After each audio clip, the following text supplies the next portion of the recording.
Isang magandang umaga sa ating lahat, mga kapatid ko kay Kristo. Ito ang inyong kapatid ng The Solid Rock na nag-anyaya sa bawat isa sa inyo, sa atin, na makinig at magninilay sa mensahe ng The Solid Rock, sa mensahe ng Panginoong Hesukristo, na sa gitna ng mga pagsubok at hamon sa buhay, makikita natin ang tunay na katatagan kay Jesus Christ, ang ating matibay na pundasyon. Halina't buksan natin ang ating mga puso at isipan at hayaan nating ang mensahe ng Panginoon ang magbibigay sa atin ng pag-asa, ng lakas at ng panibagong pananampalataya. Makinig tayo at maranasan ang kapayapaang nagmumula sa Kanya. Samahan ninyo ako sa panalangin. Aming makapangyarihang Diyos at mapagmahal na Ama sa langit, lumalapit po kami sa iyo ngayong na may dalang panalangin para sa mga kapatid naming may karamdaman. Panginoon, Ikaw ang Diyos na nagpapagaling at walang imposible sa iyong mga kamay. Inaamin po namin na sa oras ng sakit at panghihina, tangi Ikaw lamang ang aming sandigan at pag-asa. Naway damhin ng bawat may sakit ang iyong presensya na nagbibigay ng ginhawa, ng lakas at kapanatagan. Hipuin mo po ang kanilang katawan, O Diyos, at alisin mo ang anumang sakit, kirot at karamdaman na bumabagabag sa kanila. Bigyan mo po sila ng mabilis na paggaling ayon sa iyong kalooban. At patatagin mo ang kanilang isip at damdamin upang hindi panghinaan ng loob.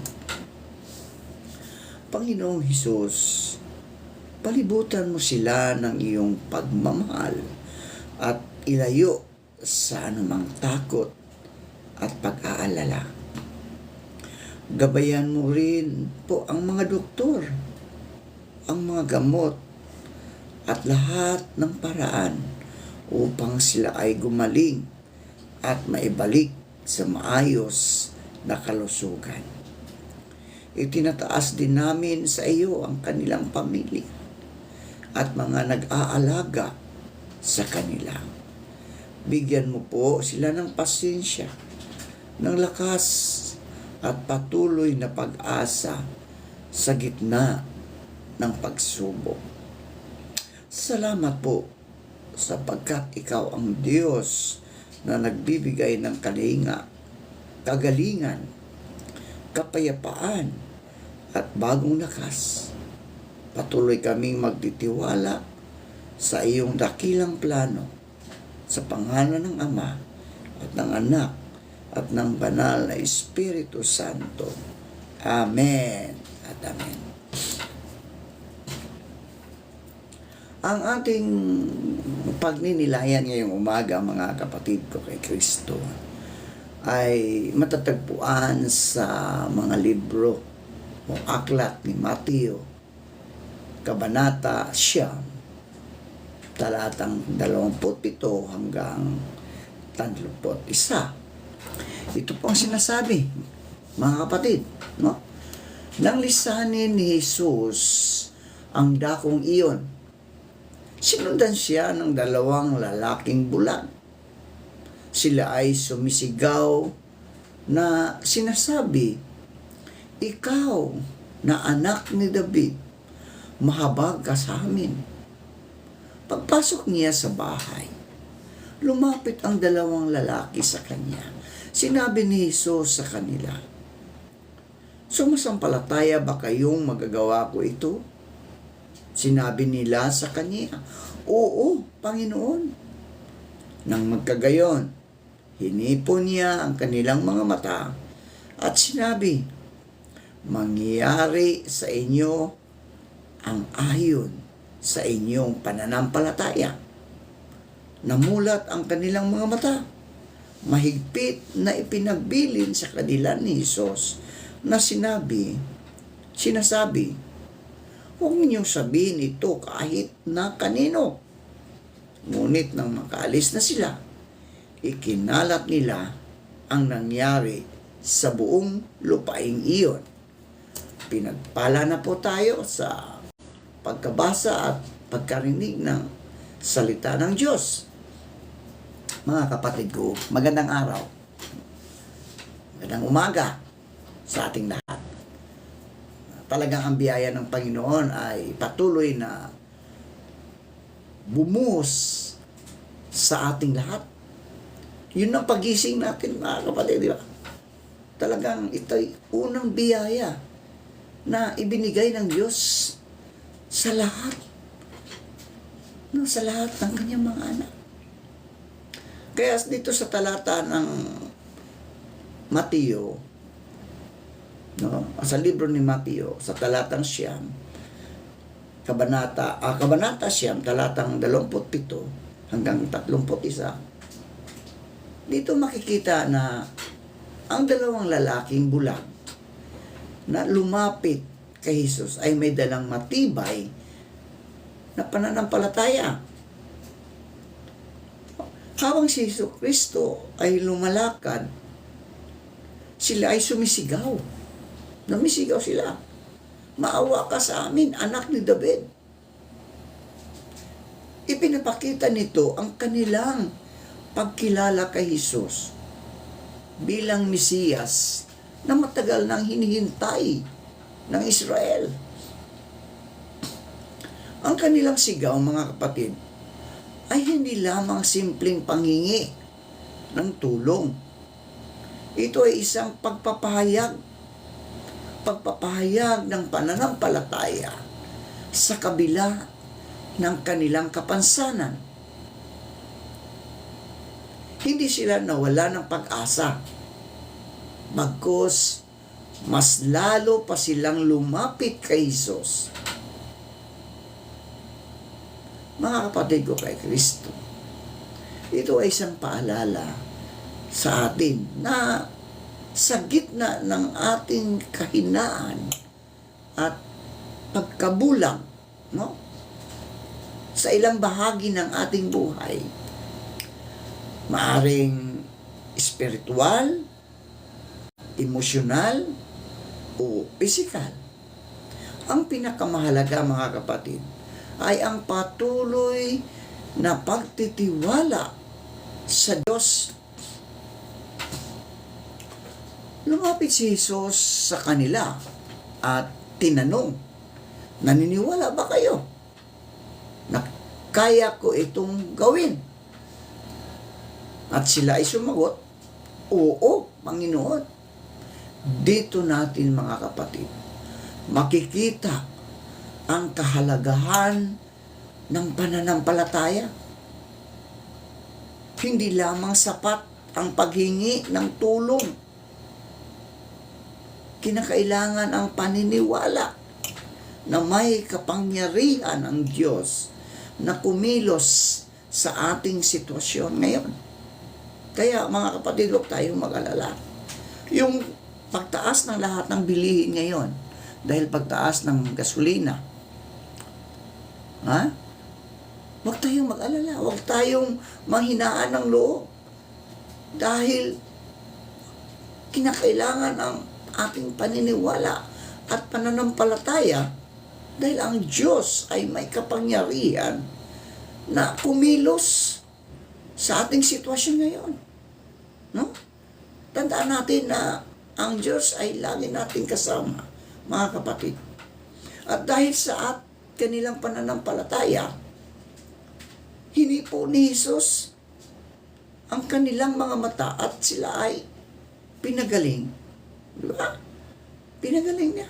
Kaya tayo rin. Kung tayo man ay nabubulag sa mga bagay dito sa mundo,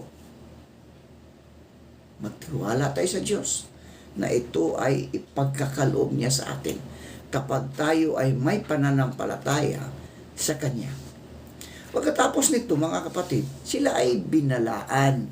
No, binalaan sila ni Jesus na huwag ipamanalita ang nangyari. Baka huwag nilang sabihin kanino man. Pero, sa kabila nito, mga kapatid, no, ipinahayag nila ang kabutihang ginawa sa kanila. Ipinapakita nito na ang tunay na biyaya ng Diyos ay hindi kayang ikubli. Di ba? Kaya bang ikubli ang mga biyaya na ipinagkaloob sa atin ng Diyos? Makikita yan. At ito ay ipinagsasabi natin. Ito ay natural na umaapaw sa buhay ng taong nakaranas ng kanyang kapangyarihan. Sa konteksto ng kabuuang Ebanghelyo ng Gospel of Matthew, ang pangyayaring ito ay nagpapakita na si Jesus ay hindi lamang manggagamot ng katawan, kundi siya rin ang nagbubukas ng espiritual na mga mata ng tao upang makilala ang katotohanan.